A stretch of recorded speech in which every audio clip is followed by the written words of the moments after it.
Hi Club Leadership, it's Sean here introducing you today to Give Some. As members of service clubs, we're always highly engaged in the community, volunteering and raising funds for important causes. But sometimes it can be overwhelming to manage all the paperwork associated with collecting donations, especially when you're inspiring the broader community and outside members to give.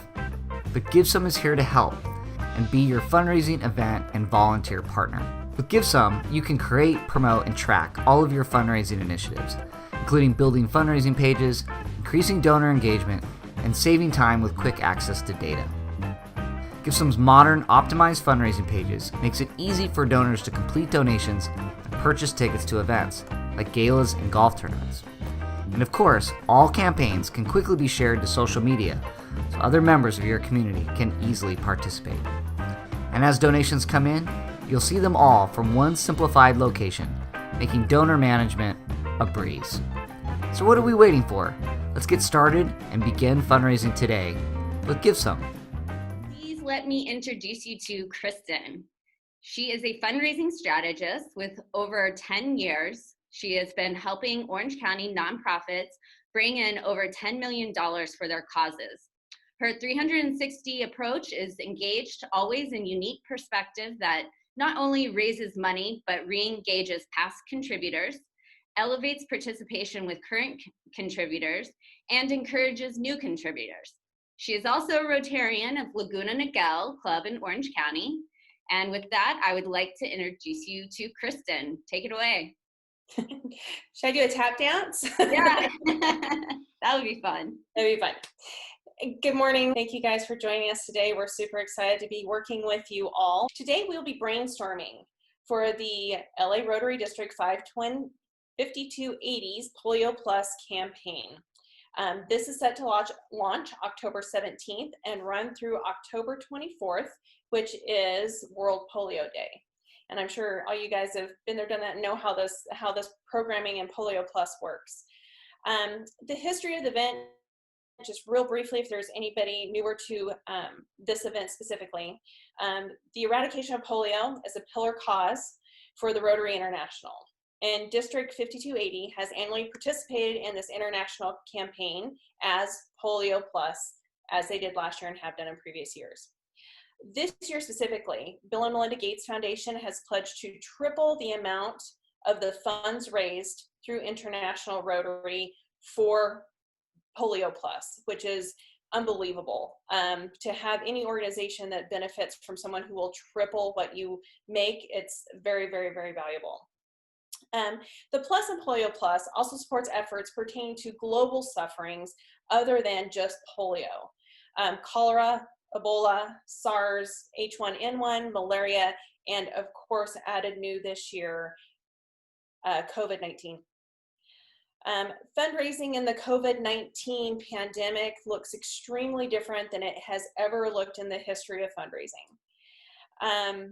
In-person events are discouraged and usually not well attended, even though our members are weary and desire the personal contact and desire to help in this way.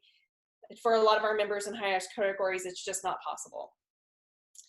People are out of work, and their primary focus is survival for themselves and their families. Those who are financially stable are giving, but 40% at a rate of 40% less than what they usually give out of just caution. Currently, 80% of all donation dollars that are being donated at this time go to COVID relief efforts, and not their typical causes. So just because we did it last year doesn't mean it looks the same to try to do it this year. Today, we are going to not only give you tools to fundraise in this climate, but also energize your creativity and help you expand the possibilities of your campaign, because the world looks different and they're looking at you differently in how you take and raise your funds. In tools for fundraising, members are missing their Rotary families, and they will look forward to participating. Rotary members have a natural propulsion to need to be a part of something, to need to do something, and to need to be needed. Developing a clever event is the most successful way to encourage members and their friends to participate. Utilizing virtual events for fundraising or capital campaigns that are supported with a simple digital format is the current solution for maximizing engagement of your membership and also their social circles. For every person that you touch, there's 10 people they touch and 10 people they touch. And in a digital format, this is done super simply, and using your social media and your phone and your text messages, you're really able to maximize those. What I'm currently seeing in this environment, as I've worked with other organizations, is that we have a benefit of what we usually don't think of. And if you're in an in-person event, you're carrying a cocktail, handling an appetizer, just saw your best friend from 10 years ago and got to chase down Janie. And oh, by the way, what is this thing in my hand I'm trying to figure out how to bid on? Like, the amount of information that's coming at them at an in-person event is really overwhelming. And a lot of times what I'm starting to see now with virtual events where there's a single point of focus, there really is maximum fundraising that happens without the production of the huge event. So we are seeing extreme benefits in this area that are just now starting to be able to be calculable, which makes it very exciting. So don't think your efforts are going to be all for naught just because we're not in person. It really has benefited a great deal. I just spoke with an organization this morning that is up in Berkeley. Their goal was to raise $100,000 with their virtual event. They then came back and said, we're probably not going to make 60. We've just never done this before. They knocked it out of the park and netted $114,000. And it's just that single point of focus that really gets people to pay attention on this one little screen that we have in front of us to what the cause is, what we do, and how are we going to raise funds to help solve these problems. So today, Lindsay and I are going to give you a few examples of events and how the platform, which is GiveSome, helps you with these events so that we can start building your brainstorming for what your event should look like.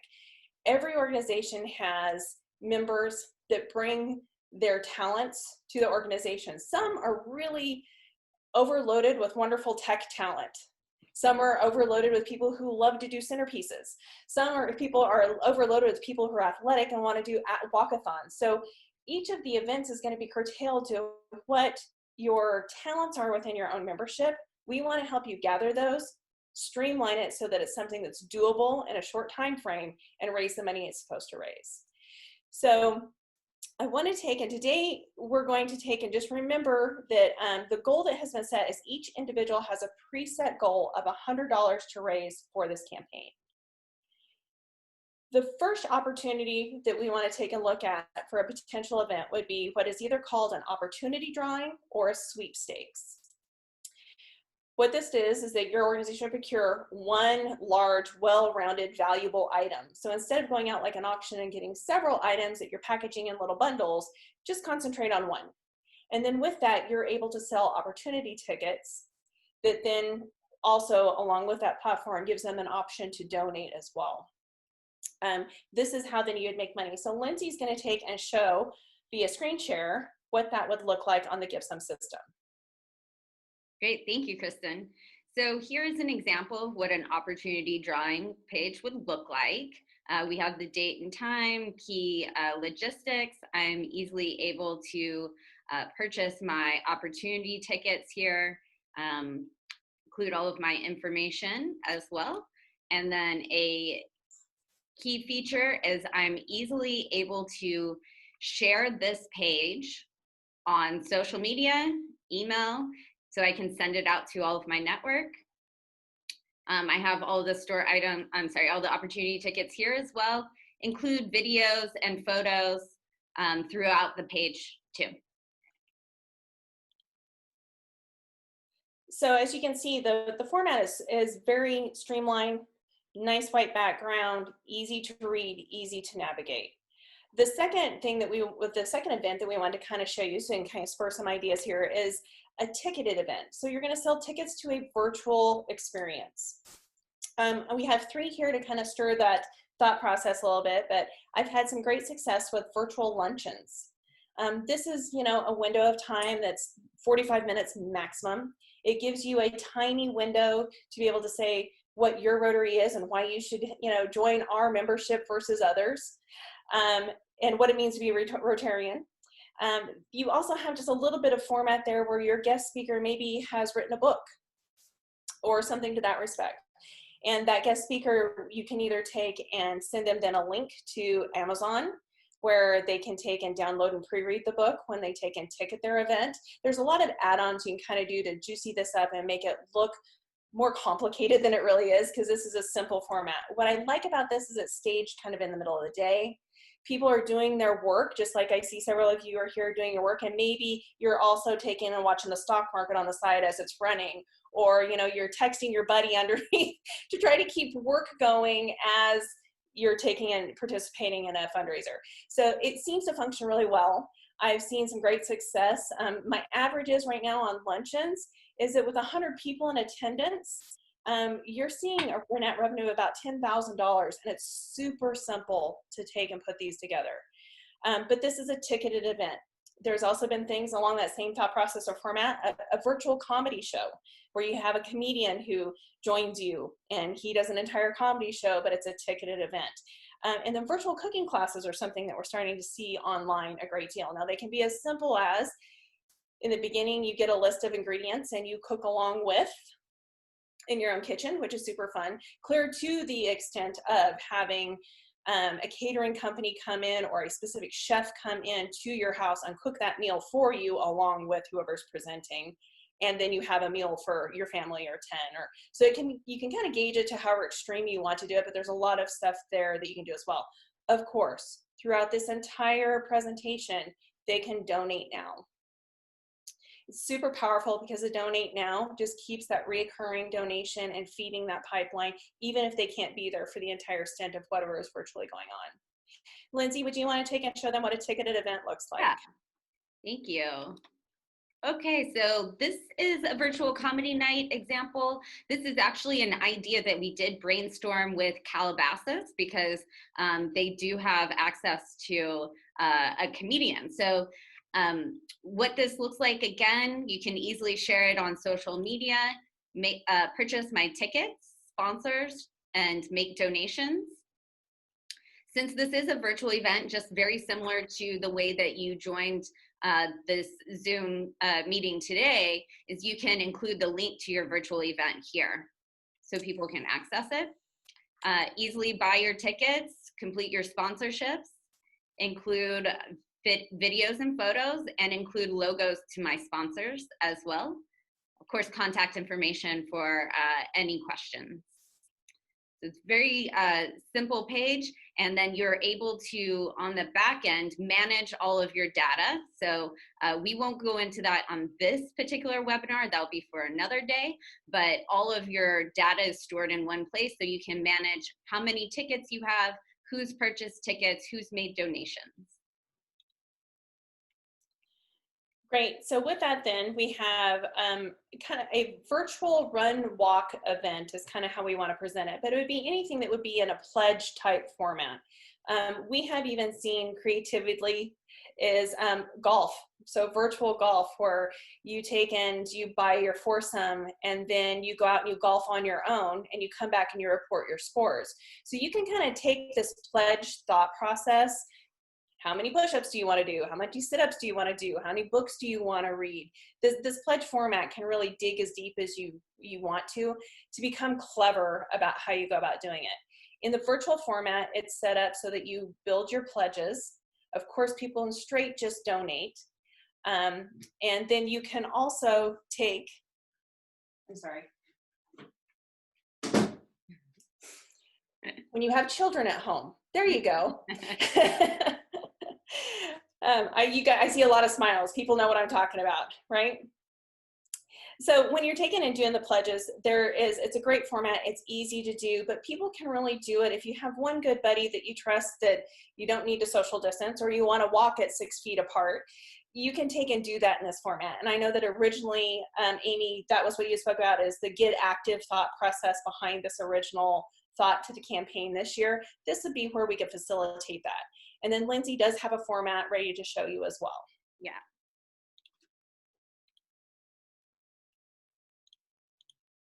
Great. So this is an example of what a virtual charity run could look like. Very similar to the previous pages, but I can make my donation, and this is key. So I'm setting my running commitment here. So I would make my commitment, fill out this information, and manage all of my information here. So very simple, just complete that and then start tracking towards your goal. Wonderful. So with this, all of these things can feel like that's so much work. Taking note that we really need to take and push you guys to have a decision on what your event is going to look like by September 8th, so that we make sure we have plenty of time to make your profile ready and have your platform good to go. So when you start promoting it, you have time to do that. And then of course the runtime of the event itself. So September 8th is that deadline. Therefore, why we're having this brainstorming session today. With that being said, the simplest way to do this is really a capital campaign. And that's because at $100 per person, some people may say that that is just a ton of money. And some people may say, I don't even want to deal this right now. Just let me donate it. So there really is this option of a member donates $100, done. Or a member asks 10 of his buddies on his social circle to just go ahead and donate $10 to it, and done. Plus anyone else that you would invite, it's a super easy way for you to take and multiply your numbers and also have that donate now thought process. So this is going to be your simplest way to go from point A to point B for Polio Plus. And Lindsay has an example. Okay. So I'm going to share two examples. I'm going to share first, this is an actual campaign that we did with District 5320. Their original goal was to raise $10,000 and they over doubled that goal. So this is donate, and you have your goal. You need to include a good story as to why people should donate. Obviously, any photos and videos are always a great addition to a compelling story. And then I want to show you a campaign, an example of what the Polio Plus campaign would look like.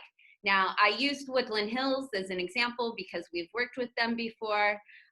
So Lois, I know you're here somewhere on this webinar, so I hope you don't mind that I used your club as an example page. But here we have this co-marketed to the district and the club, creating the image, easily make a donation, easily share this on social media, and start raising money and tracking those donations. And this is an example of what just a capital campaign, just raising money for the Polio Plus would look like. Awesome. So with this, we just want to take and summarize a little bit. Like I said, we're going to try and keep this as brief as we can. As you can see, there's a solution for every group's ability and desire. Lindsay is going to take and help you understand just a little bit more right now, the next steps in getting started with the platform specifically. Yes, so to get started, we're asking you to email us at hello@givesome. I'm going to drop that into the chat and include who is going to be the admin for your fundraising pages and what club you're with. There can be multiple admins for your fundraising page. So if you want 2 or 3 people to be included, please let us know. We want to go ahead and make sure that you have access to build your fundraising page in GiveSome. That's why we're asking for that information. And then on September the 9th, we will be hosting another webinar that's geared more towards the internal parts of GiveSome, how to create your fundraising pages, how to edit them, how to upload an image and make sure that your fundraising page looks great. So I'm going to drop those links into the chat right now. So it actually drops those in. You can take and copy those or write them down, so you can take and actually hit that link and go ahead and sign up for the onboarding webinar for September 9th. Also, what we wanted to take and offer, because we know that there's not all clubs in attendance today, and you may have some specific questions that are just specifically for your organization, and kind of the ups and downs, peaks, or maybe add-ons that can take and really help you get your event settled as quickly as possible. So we're going to go ahead and give you my email address as well, and she's going to put that in chat. If you guys want to spend 20 minutes more one-on-one with me to help really dial in your event, we're going to take and offer that for you. And like I said, just go ahead and email me, and then I will take and schedule a time to either Zoom or just a phone call with you to help you work through a little more brainstorming. My name is Shelley Rockoff, and I'm with the Torrance Del Amo Rotary Club. And I just wanted to know, on the websites, will it have the nonprofit number for the foundation? Yes, all funds are being directed through the district foundation. So it will have the tax EIN number of the district foundation for all donations. Okay, thank you. Real quick, Kristen, sorry, I do have one question that came in on chat. The question is, on the pledge page, can you see how the participants are doing, like a tracker? So we do have that goal bar that we showed you, so you can track how much money you're raising. And in addition, we're going to be building a leaderboard so that everyone will be able to see which club is in the top 5 or the top 10 on raising their money. So in terms of tracking their fundraising goals, yes, I hope that I answered that question. Sorry, I'm gonna speak. Yeah. I was more like thinking of actually just tracking, like, you know, if you did like, we're gonna walk so many miles, or we're gonna do so many steps, like a track, like a leaderboard of that, like people that are the top walkers or the top runners or their mileage that way. So that way, if anybody's donating for a specific person, they can see how that person's doing. Yeah, we have the ability to create updates. So yes, somebody could go in and update where they're at in terms of how far they've walked, and then have a leaderboard as to those walkers or runners on that individual fundraising page. Yeah. Okay, perfect. Thank you. They would just have to input that data. We don't have a direct way to track their distance without them inputting. Right. Yeah. Do we want to get hear Amy? What's your idea? What's your club's idea? Our foundation chair kind of came up with this idea, Janice Pryor.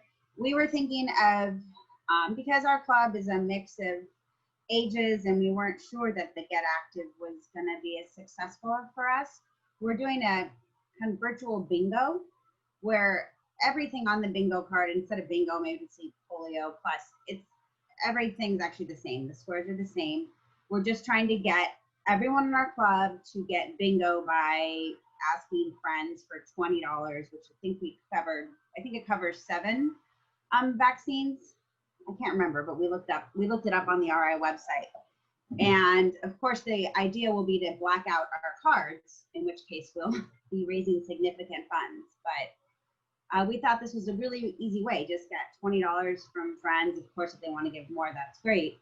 But this year, with our, past district governor Elsa Gillum really encouraging $100 per person for polio plus, and we just thought that would be a really fun, easy way to do it. And I'm pretty sure we can find a way to set that up with you guys. Yes, 100%. That's exciting. I love that idea. I think that sounds like a lot of fun. Well, and very clever, like we were talking about. People are going to get interested in that because it is a clever thought process on how to merge it with virtual. And then I just, again, wanted to thank everyone that did take the time to join us today, because in addition to the money that we hope as a district to raise for Polio Plus, as Kristen said, with this Bill and Melinda Gates extra match, I mean, it's perfect timing. This is also something you guys can think about for your own club fundraising needs, which I know Olivia spelled out in the email she sent to everyone, but I just kind of wanted to reiterate it to everybody today.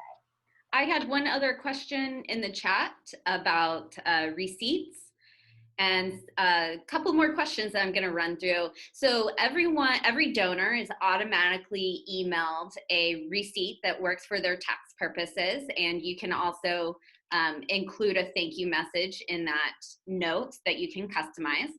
And then in addition to automatically getting a receipt when they make the donation, we also send out a full receipt letter the first week of January to any donors. And we do that because if somebody made a donation in February, you know that they lost that receipt by the time they're trying to do their taxes. And then they're going to try to reach out to you, and you're going to then have to spend that time to try to get them a receipt letter. So we go ahead and automate that for you and handle that whole process for you. The next question is, how does the money flow? Does it go through GiveSome or directly to the foundation? So the money goes straight to the foundation. We do use a third-party payment processor called Stripe. So they manage all the money. They get the funds. They distribute the funds between the payment processing companies, the foundation account, and GiveSome. The funds are distributed into your accounts within 1 to 3 business days. So those go straight into your foundation's account. The next question is, does GiveSome reach out and or solicit the donor? The answer to that is no, we do not. So we believe that that data and that information is yours as an organization to own. We only reach out to individual users that sign up straight through GiveSome, that platform. So they've taken the initiative to sign up on the platform. We would never reach out to your donors. I do believe that there is a lady raising her hand, Carmela. Yes. I'm concerned about when this goes to the foundation. Normally we have to send paperwork in so that we get foundation credits. So how is that done with this? Yes, so great question. So all the information is stored in GiveSome, and then the district will be able to run all of those reports. So I've worked out with Olivia. We've talked about how the paperwork will go to RI. We'll run all the reports out of GiveSome on who made what donations and be able to submit that to RI.